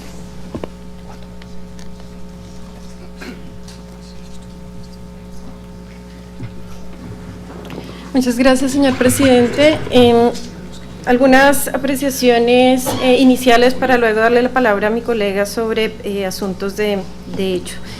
En primer lugar, reiteramos que en el día de hoy y en esta etapa se están presentando elementos que en su conjunto constituyen una posición diferente a la sostenida por el Estado durante todo el litigio de este caso. Durante todo el litigio del caso, el Estado colombiano no cuestionó la responsabilidad de sus agentes en la comisión de los hechos de la masacre de Santo Domingo y por el contrario hizo deferencia a las decisiones de sus autoridades judiciales. La posición hoy presentada es totalmente contraria a la sostenida durante 10 años de litigio, lo cual es vulneratorio del principio de Stoppel. En segundo lugar, las valoraciones que aquí se han presentado son conjeturas y apreciaciones de la prueba que contradicen lo discutido ampliamente durante 10 años de investigación y litigio a nivel nacional ante la Fiscalía General de la Nación, tribunales contenciosos y la instancia disciplinaria Procuraduría General de la Nación. En segundo lugar, con relación a las excepciones preliminares, reiterar lo que ha señalado la jurisprudencia de esta Corte, y es que en los casos de violaciones al derecho a la vida y a la integridad personal, el recurso adecuado a votar es la investigación penal y no el proceso contencioso administrativo. En consecuencia, el grupo de víctimas al cual hace referencia el Estado no puede ser excluido como víctima del presente caso por el hecho de no haber agotado la jurisdicción contenciosa. Igualmente, estableció esta Corte en el caso de la masacre de Pueblo Bello que al ser la obligación de reparación una obligación del Estado colombiano, no puede descansar en la iniciativa de las víctimas y el Estado debe proveer los mecanismos necesarios para su reparación. En relación con lo anterior y con la adecuada reparación que va más allá de la indemnización, en este caso la manera como se adelantaron las investigaciones respecto de las víctimas que el Estado pretende que se excluyan como tal de litigio ante esta Corte, tenemos que varias de ellas son víctimas de lesiones, de violaciones a su integridad personal, varios de ellos niños y niñas, y la investigación penal fue adelantada por lesiones personales, es decir, no hubo una investigación adecuada a los hechos. En otros casos, como el caso de la masacre de La Rochela, esta Corte estableció que la diferencia En un caso como este, dada la magnitud de los hechos, dada la manera como estos ocurrieron, la diferencia entre muertos y heridos es fortuita. En consecuencia, el Estado responsable respecto de estas personas por violación al artículo 4 de la Convención, y así debió investigarse en el ordenamiento interno. Finalmente, quisiera darle la palabra a mi colega Tito Gaitán. Muchas gracias, señor presidente. Simplemente para hacer referencia a alguna de las aseveraciones que ha hecho el representante del Estado. En realidad lo que hemos escuchado aquí, y lo digo con todo el respeto, es el reciclaje de los argumentos defensivos de los miembros de la Fuerza Aérea que fueron procesados penalmente por la jurisdicción colombiana. Y bien vale la pena hacer entonces algunas precisiones sobre la fábula del carro bomba. La fábula del carro bomba la creó un juez penal militar, aquel que acompañó al señor inspector general de la Fuerza Aérea a la visita que realizaron a Santo Domingo el día 17 de diciembre de 1998. El juez castrense, sin ser perito ni experto, asevera en ese documento que lo que hubo allí fue un carro bomba. Pero los peritos del CTI que lo acompañaron no hicieron esa afirmación, rindieron un informe donde al señalar las huellas de violencia que encontraron en el vehículo examinado, precisaron que este tenía un golpe en el capó o tapa del motor y que este presentaba huellas de hendidura de afuera hacia adentro, lo que permite indicar que recibió un golpe desde el exterior, no que tenía una carga dentro. Es más, allí fueron, acompañando a este juez penal militar, unos expertos militares. Y en honor a la verdad, los expertos militares señalan que no encontraron evidencia de la utilización de cohetes, que fue el armamento que les afirmaron había utilizado la Fuerza Aérea.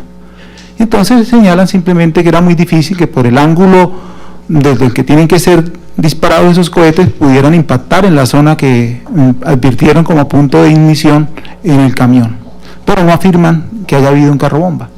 ¿Qué pasa luego? Va una comisión de la Fiscalía, hace una inspección y esa comisión plantea dos hipótesis, no son concluyentes, simplemente las plantea. ¿Qué dice? La que fue el 28 de diciembre, dice, en este vehículo fue colocado un artefacto explosivo de fabricación casera cargado de metralla. 2. Teniendo en cuenta las características generales observadas en la evidencia, es posible que se trate de otro artefacto explosivo. No es concluyente, es provisional. Y estos mismos técnicos son los que luego, cuando ya saben que hay un artefacto utilizado allí que se denomina bomba clúster, adelantan la investigación y concluyen que lo que encontraron fue una bomba clúster. ¿Qué pasa con el otro dictamen? Es un dictamen que rinden funcionarios de medicina legal, técnicos balísticos. ¿Lo hacen sobre qué? Sobre unas fotografías parciales que les aportan. ¿Qué concluyen estos peritos? Dicen, en principio, se conceptúa que los destrozos y huellas de violencia que se observan en el lugar de los hechos presentan características de haber sido causados por proyectiles o esquirlas de artefactos explosivos como granadas, impulsadas por fusil, ponen entre comillas. Pero aconseja entonces practicar inspección al sitio de los hechos con participación de expertos en pertrechos militares, explosivos, balísticos forenses, fotógrafos y topógrafos. No hay entonces ningún tipo de conclusión, como la han pretendido aquí, apabullante, sobre que allí había un carro bomba. Luego los peritos sí conceptúan, con base, y podrán observar los señores jueces, que todas esas inspecciones judiciales se recogió fílmicamente los lugares inspeccionados y allí se extrajeron una serie de fragmentos, y esos fragmentos con los que tuvieron cadena de custodia al momento de practicar las necropsias fue los que examinaron diferentes peritos, incluyendo los colombianos, que no tienen por qué ser cuestionados por no tener la nacionalidad norteamericana, que concluyeron que lo que habían hallado allí era evidencia de que correspondían a una bomba clúster. También quisiera hacer una precisión para orientar la valoración que realizarán su señoría sobre unas imprecisiones que tiene el representante del Estado al ubicar geográficamente algunos puntos de donde ocurrieron los hechos.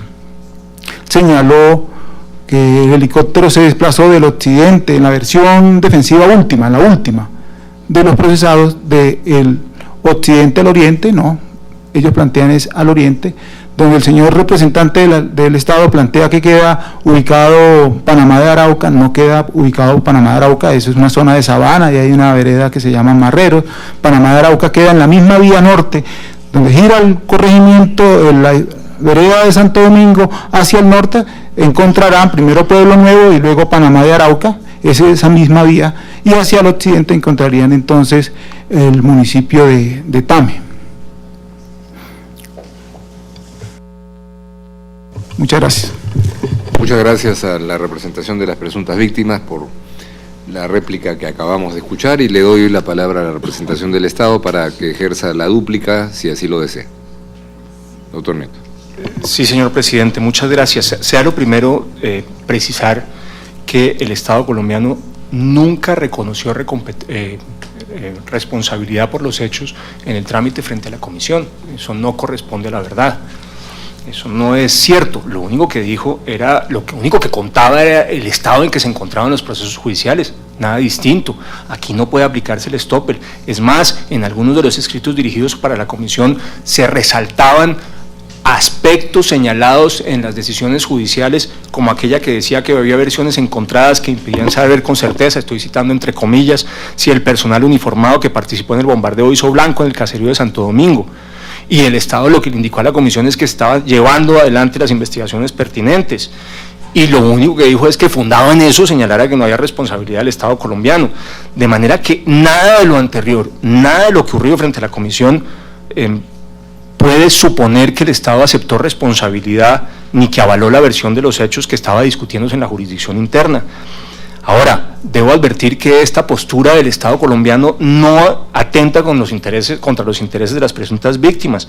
Lo único que pretendemos, lo pretendía el Estado colombiano en el trámite frente a la comisión y lo pretende en la contestación a la demanda, que es muy prolífica, además muy larga para que estén todos los elementos sobre la mesa, es que establezca la verdad de lo ocurrido en Santo Domingo. Ese es nuestro propósito. No puede haber justicia sin verdad, y lo que está claro es que no se puede establecer la verdad de lo ocurrido sobre dos sentencias judiciales que no están en firme, que son contradictorias con una sentencia judicial que sí lo está. Hay que hacer un examen completamente distinto para poder establecer la responsabilidad del Estado. Debo advertir que, contrario a lo que dicen los representantes de las víctimas, no hay nada en los procesos judiciales que permita afirmar que hubo adulteración por parte de agentes del Estado de documentación, como lo afirmó de manera, con todo respeto, considero atrevida aquí el representante de las víctimas. Eso no ocurrió, ni hay prueba de ello, ni hay investigación penal que vaya dirigida en esa dirección. Lo que ocurrió, sí, es una cosa muy distinta, y lo describió ayer el general García, es que aquí se trataba de una operación Charlie, una operación que incluía la posibilidad de uso de fuego hasta solamente el dispositivo ANM1A2, y no una operación Beta, que supone el uso de una capacidad de bombardeo mayor con bombas de más de 200 kilos, y eso es todo. Debo advertir además que las inspecciones de 17, 18 y 28 de diciembre del 98, estas sí, que tuvieron lugar inmediatamente después de los hechos, y la del 19 de junio del 99, todas sin excepción, muestran que no hay nada que indique que sobre el caserío de Santo Domingo cayó una bombeleta de la Fuerza Aérea. Mucho menos 6, que tendrían que haber caído todas al mismo tiempo sobre un área máxima de 60 metros, como muestra además el peritaje hecho en Apiay. Todas sin excepción.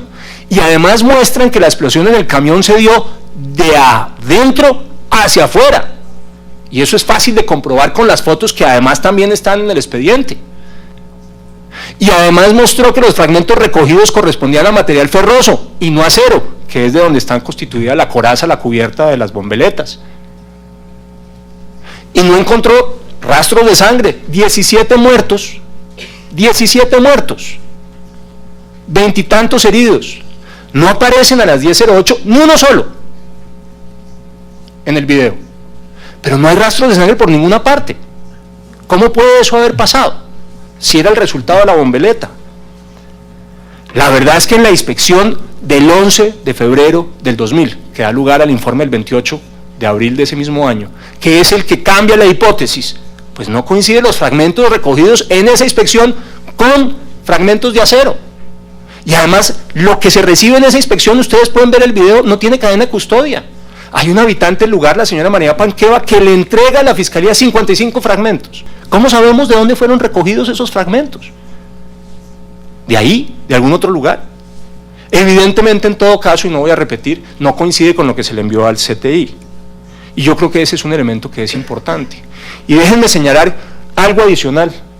Miremos aquí. Perdón, déjenme precisar una cosa. La expresión de que la carretera esta que va hacia allá, va hacia Panamá de Arauca, no es mía, señor representante Tito. Lo dice aquí la Fiscalía. Así que yo lo que hago es repetir en decir lo que este croquis dice, que hacia allá queda Panamá de Arauca y hacia allá queda Tame. No estoy diciendo nada distinto, así que si he cometido un error en la ubicación geográfica, es el que comete la Fiscalía y estoy usando ese croquis además que es del 11 de febrero. Por favor, miren ustedes, este punto A es el punto donde estaría la bomba, el carro bomba. Si ahí hubiera explotado una bombeleta, perdónenme, hago un ejercicio previo.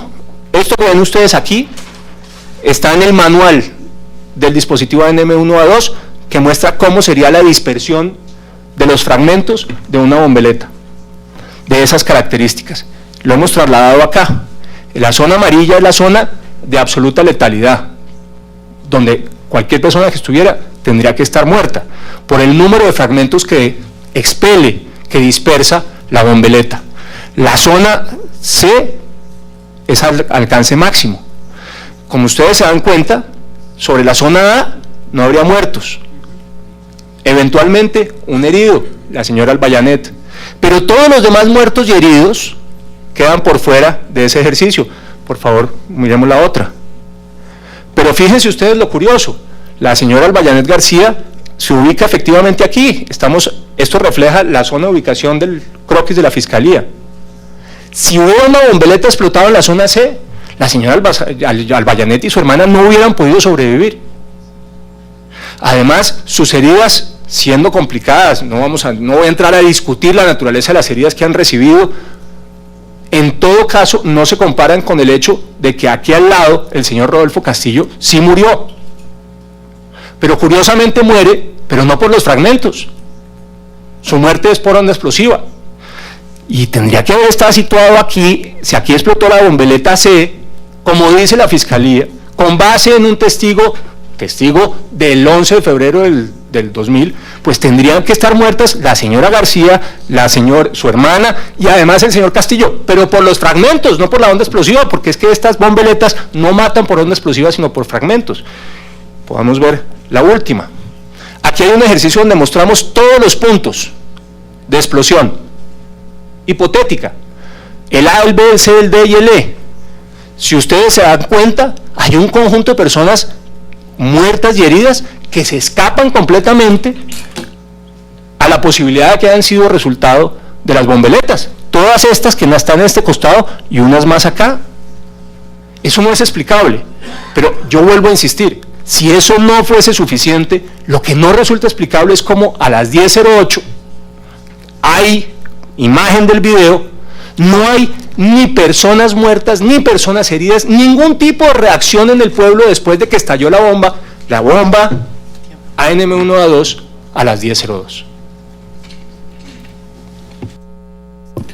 Muchas gracias a la representación del Estado por la dúplica presentada, y a continuación y sin más introducción doy la palabra a la Comisión Interamericana de Derechos Humanos para que presente sus observaciones finales. Señor comisionado Felipe González, tiene usted la palabra.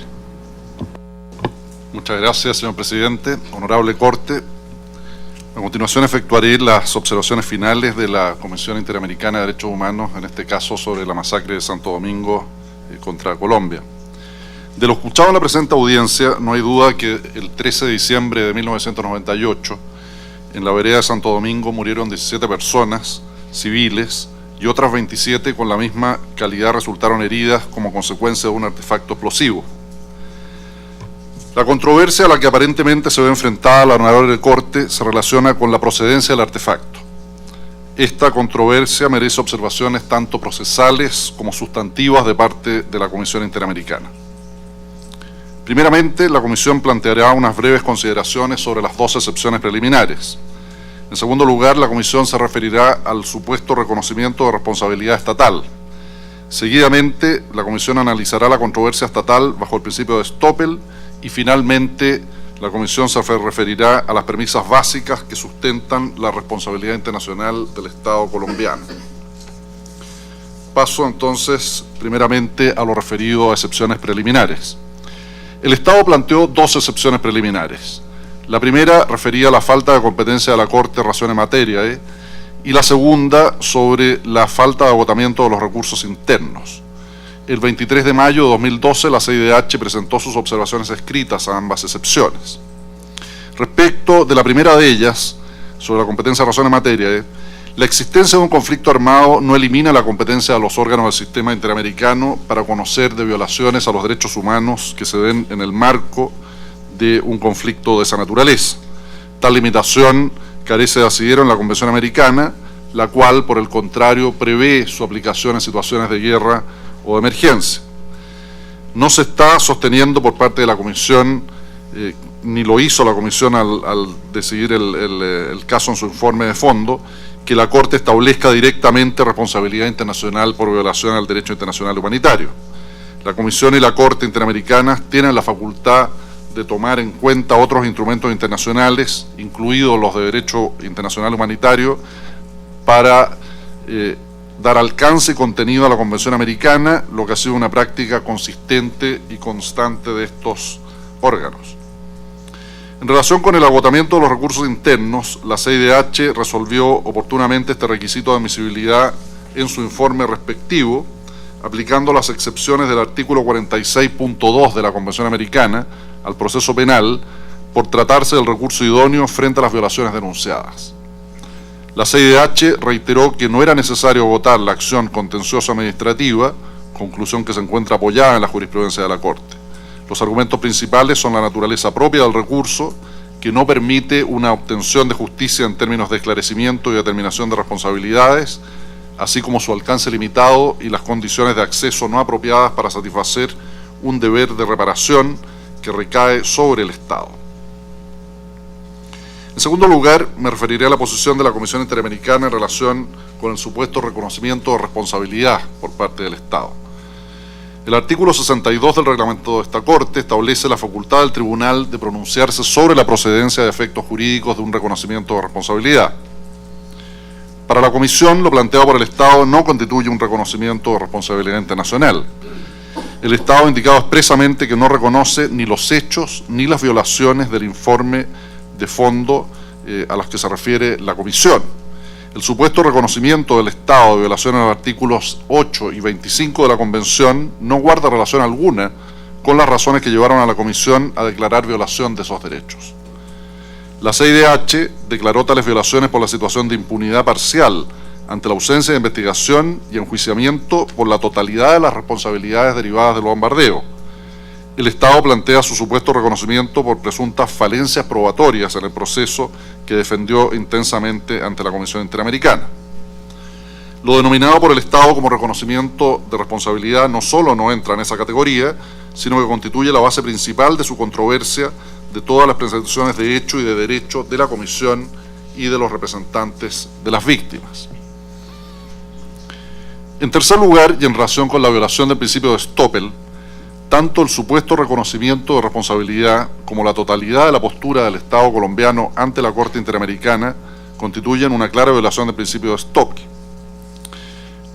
En relación con la posición del Estado ante la CIDH, y como esto tiene que ver con la cuestión de la transgresión del principio de Stoppel, como la Corte podrá verificar del expediente, en todas sus comunicaciones en la etapa de fondo ante la Comisión, el Estado argumentó que internamente se llevaron a cabo todos los procedimientos a fin de lograr, comillas, la más clara y profunda investigación sobre los hechos acaecidos el 13 de diciembre de 1998, cierre comillas. Sobre el proceso penal que culminó con la condena de los 2 miembros de la Fuerza Aérea Colombiana, el Estado sostuvo reiteradamente ante la CIDH que se adelantó de acuerdo con los estándares nacionales e internacionales. Muy especialmente indicó el Estado que con este proceso el mismo cumplió con su obligación de investigar y determinar a los responsables de lo ocurrido. El Estado también fue enfático en validar las determinaciones de la jurisdicción disciplinaria y contenciosa administrativa que sancionaron y condenaron a miembros de la fuerza pública y el Estado colombiano respectivamente. La violación del principio de Stoppel debe ser analizada desde dos perspectivas en este caso. Primero, sobre la hipótesis fáctica de atribuirle responsabilidad a las FARC, y segundo, sobre los efectos jurídicos del proceso judicial y del fallo condenatorio contra un cabecilla de dicho grupo armado irregular. En relación con la hipótesis fáctica de atribuirle responsabilidad a las FARC, se encuentra probado en el expediente que la versión de una bomba de fabricación casera por parte de las FARC fue una de las múltiples hipótesis que se manejaron inicialmente en un probado contexto de distorsión de lo sucedido, en el que miembros de la fuerza pública de diferente nivel mintieron sobre múltiples cuestiones relacionadas con el operativo. El Estado nunca mencionó esta hipótesis ante la Comisión, a pesar de ser conocida desde los días subsiguientes a los hechos. No es procesalmente admisible incorporar una hipótesis que era conocida por el Estado desde hace más de 13 años y que no mencionó ante la Comisión Interamericana. Al contrario, una vez que el Estado se refirió al proceso penal contra los miembros de la Fuerza Aérea como el medio para satisfacer sus obligaciones en materia de justicia, el Estado tácitamente aceptó ante la CIDH que la versión que responsabilizaba a un grupo armado irregular carecía de todo sustento. En relación con los efectos jurídicos del proceso judicial y el fallo condenatorio contra un cabecilla de las FARC, hay dos puntos importantes que resaltar. Primero, en relación con el proceso judicial contra miembros de la FARC, y segundo, el fallo condenatorio contra uno de ellos. La primera noticia que tuvo la Comisión sobre la existencia de un proceso judicial contra miembros de la FARC fue al momento de la contestación del Estado ante la Corte Interamericana. Si este proceso resultaba relevante para el análisis de los hechos del caso, el Estado debió informarlo oportunamente a la Comisión. Lo que sucede es que el proceso contra miembros de la FARC nunca se relacionó con las muertes y heridas de civiles en Santo Domingo el 13 de diciembre de 1998, sino con un grupo de soldados muertos en los enfrentamientos que ocurrieron durante estos días. Eso es lo que podría dar a entender por qué no se había transmitido esto a la Comisión en su momento. La información disponible indica que la decisión judicial del 31 de enero de 2011, que condena a un cabecilla de la FARC por la masacre de Santo Domingo, es el primer acto procesal en dicho proceso en el que se hace referencia a víctimas civiles. 6 meses después de esta sentencia, el Estado envió 2 comunicaciones a la Comisión Interamericana que constan en el expediente. Específicamente, el 13 y el 19 de julio de 2011, la Dirección de Derechos Humanos y Derecho Internacional Humanitario, en nombre del Estado colombiano, indicó, comillas, que ha venido cumpliendo sus obligaciones a nivel interno e internacional a través de sus diferentes instancias judiciales, cierre de comillas. Para justificar esta afirmación, esto en julio del 2011, el Estado de Colombia narró nuevamente el proceso penal que culminó con condenas en primera y segunda instancia contra miembros de la Fuerza Aérea. O sea, esto ocurrió 6 meses después que se había expedido la condena penal a un cabecilla de la FARC. El Estado enfatizó que las diferentes jurisdicciones han actuado libre de toda obstrucción y sospecha y todas las decisiones cumplen con los estándares internos e internacionales. El Estado concluyó, julio del 2011, 6 meses después de la sentencia que condenaba al cabecilla de la FARC, que la condena a la Fuerza Aérea ha investigado, juzgado y condenado a las personas responsables por tan lamentables hechos. El Estado guardó absoluto silencio ante la Comisión sobre la existencia de un proceso y fallo judicial que ahora pretende hacer valer como sustento de su hipótesis. Tal como ha sido aplicado por la Corte en múltiples oportunidades frente a argumentos de las diferentes partes en el proceso, el efecto jurídico de la violación del principio de Stoppel es la limitación del pronunciamiento de la Corte al marco fáctico definido por la Comisión Interamericana con base en la posición sostenida por las partes ante ella. El cuarto aspecto al que me referiré es el de la responsabilidad internacional del Estado por el bombardeo de la Fuerza Aérea y las violaciones subsiguientes. En cuanto a las cuestiones de fondo propiamente tales, y como un asunto de orden público interamericano, la Comisión formulará sus observaciones finales en este punto en un esfuerzo por retomar los elementos centrales que la llevaron a declarar la responsabilidad internacional del Estado colombiano y que no han sido desvirtuados por el Estado ni en su contestación ni en la presente audiencia. En primer lugar, la Comisión recapitula los siguientes hechos en orden cronológico. La Fuerza Aérea Colombiana diseñó un operativo militar a ser ejecutado el 13 de diciembre de 1998 en una zona muy cercana a la vereda de Santo Domingo, con presencia de población civil. Existe prueba sobre las discusiones sostenidas en el briefing en el cual se planificó el operativo, que indica que las autoridades allí presentes tenían conocimiento de esa cercanía. Tercero, en la planificación del operativo se dispuso la utilización de un dispositivo clúster, compuesto por 6 bombas de fragmentación con una precisión limitada y alto poder antipersonal. Cuarto, el video y audio del Skymaster prueba que este operativo se ejecutó y que desde tempranas horas de la mañana del 13 de diciembre de 1998, las tripulaciones tenían conocimiento y estuvieron discutiendo sobre la presencia de civiles en la vereda. Quinto, no existe debate alguno sobre el hecho de que a las 10:02 am fue lanzado el dispositivo clúster instalado en uno de los helicópteros.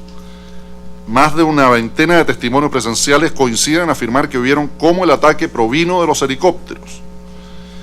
El video y audio del Skymaster prueba que una vez que fue hecho el ataque, personas civiles corrían hacia las afueras del caserío. 9 minutos después del lanzamiento de la bomba clúster, las tripulaciones insistían que entre las personas que huían se encontraban guerrilleros, sugiriendo que se continuara con el ataque. En ese momento quedó grabado cómo alguno de los tripulantes efectuó expresiones de desesperación al notar que el ataque continuaba y estaba siendo dirigido contra civiles. Honorable Corte, estos elementos básicos son prueba concluyente del incumplimiento de los principios de distinción, limitación y precaución, explicados en detalle el día de ayer por el perito Valencia Villa. A la luz de la coexistencia de los campos normativos del derecho internacional de los derechos humanos y el derecho internacional humanitario, el incumplimiento de estos principios debe ser analizado para la determinación de si un Estado violó o no la Convención Americana en un caso de características como el presente. La Comisión no es ajena a que desde el momento de la ocurrencia de los hechos se difundieron diversas versiones, varias de ellas, entre comillas, oficiales, que son excluyentes entre sí. Por ejemplo, algunos militares negaron totalmente el uso de bombas en el operativo. Otros aceptaron que habían sido usadas, pero incurrieron en serias inconsistencias sobre el lugar de lanzamiento. Otras indicaron que la población civil fue usada como escudo humano de la FARC y de ahí derivaron los resultados. Y una versión adicional, retomada por el Estado en el proceso ahora ante la Corte, indica que esto se debió a una bomba de fabricación casera instalada por la FARC. La Comisión llama la atención en el sentido de que todas estas versiones, incluidas la del Inspector General de la Fuerza Aérea y la planteada por el Estado en esta audiencia, fueron valoradas y desechadas en los procesos internos tras una detallada motivación en un proceso judicial. Las razones por las cuales estas versiones fueron desestimadas por la justicia colombiana se encuentran claramente explicadas en las sentencias de 24 de septiembre de 2009 y 15 de junio de 2011, mediante las cuales se condenó a los tripulantes del helicóptero que lanzó el artefacto. No corresponde, por otra parte, a la Corte Interamericana analizar la valoración probatoria desde una perspectiva de derecho penal, como se ha insinuado por el Estado. Sin embargo, de manera complementaria a los aspectos básicos, fácticos básicos ya descritos, la Comisión no deja de observar que estas sentencias fueron producto de un extendido proceso penal en el cual las autoridades judiciales contaron con las diferentes hipótesis y un amplísimo cúmulo de prueba testimonial, documental y pericial que resulta coincidente en lo esencial con el sustento de la responsabilidad internacional del Estado. En contraste, la sentencia del 31 de enero de 2011, que condenó a un cabecilla de la FARC por la masacre de Santo Domingo, no resiste el menor análisis. De la misma sentencia resulta claro que la muerte de los civiles nunca fue el objeto de la investigación. Este hecho fue reconocido por la propia Fiscalía, que indicó que nunca le imputó a dicho cabecilla la muerte de los civiles. Además, resulta claro que esta autoridad judicial no tuvo a la vista, pues no la valoró, toda la prueba en que se basó la condena a los miembros de la Fuerza Aérea. Dicho juez que condenó a un cabecilla de la FARC reconoció recientemente en el marco de la acción de tutela interpuesta en su contra que ni siquiera conocía de las investigaciones y procesos contra miembros de la fuerza pública por estos hechos. Para la Comisión, de una simple lectura de esta sentencia resulta evidente que no puede tener el efecto que el Estado le ha otorgado en su contestación y en la presente audiencia. A modo de conclusión, la Comisión recapitula que las excepciones preliminares son improcedentes y que el Estado colombiano no ha reconocido su responsabilidad internacional en el presente caso. Por el contrario, ha negado los hechos mediante argumentos violatorios del principio de Stoppel. Además, al analizar el fondo, la Corte encontrará que la posición del Estado se basa en detalles supuestamente técnicos y en valoraciones que no han logrado desvirtuar los hechos básicos del caso sometido por la Comisión Interamericana ante este tribunal. Honorable Corte, la Comisión quisiera cerrar la presentación de sus observaciones finales con una reflexión desde el punto de vista del orden público interamericano. La salvaguarda del orden público interamericano ha quedado en entredicho al colocarse a las víctimas de la masacre en una situación de completa incerteza jurídica. Ello ha ocurrido como consecuencia del replanteamiento radical del caso efectuado por el Estado una vez que el mismo ya se hallaba ante esta Corte. Dicho replanteamiento ha sido hecho en contravención de las reglas básicas de tramitación de casos en el sistema interamericano y de allí la importancia de que esta Corte establezca la responsabilidad del Estado, asegurando así que las víctimas sean adecuadamente reparadas. Muchas gracias. Muchas gracias, señor comisionado Felipe González, por las observaciones finales recién expuestas. Vamos a hacer un receso de 15 minutos antes de reanudar el desarrollo de la audiencia. Se suspende la sesión.